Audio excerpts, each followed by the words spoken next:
பாட்டி சுட்ட வடைய திருடின காக்கா கதை உங்களுக்கு தெரியுமா? மறக்காம கமெண்ட் பண்ணுங்க. முன்னொரு காலத்தில் ஒரு அடர்ந்த காட்டுக்கு அருகில் ஒரு சிறிய கிராமம் இருந்தது. அங்கே ஒரு பாட்டி வடை சுட்டு விற்று பிழைப்பு நடத்தி வந்தார். ஒரு நாள் பாட்டி ஒரு மரத்தடியில் அமர்ந்து கமகமவென்று மணக்கும் உளுந்து வடைகளை சுட்டுக் கொண்டிருந்தார். அப்போது அந்த பக்கமாக பறந்து வந்த ஒரு காக்காவுக்கு வடையின் மனம் மூக்கை துளைத்தது. இந்த வடையை எப்படியாவது தூக்கி கொண்டு போய் சாப்பிட வேண்டும் என்று அது திட்டம் போட்டது.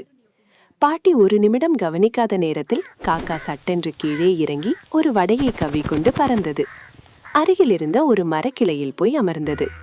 அப்பாடா, இன்னைக்கு ஒரு நல்ல வேட்டை என்று காக்கா ஆசையோடு வடையை சாப்பிட தயாரானது. அப்போது அந்த வழியாக ஒரு தந்திரக்காரன் நரி வந்தது. காக்காவின் வாயில் இருந்த வடையை பார்த்ததும் நரிக்கு எச்சில் ஊறியது. அந்த வடையை எப்படியாவது தான் வாங்க வேண்டும் என்று முடிவு செய்தது.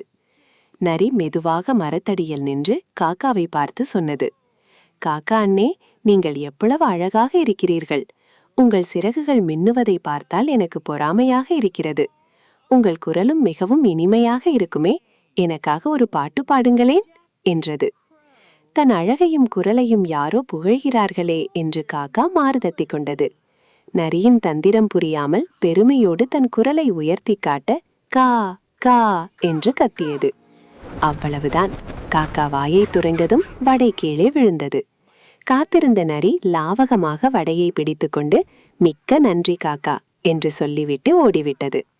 கதையின் நீதி: வீண் புகழ்ச்சிக்கு மயங்கக்கூடாது.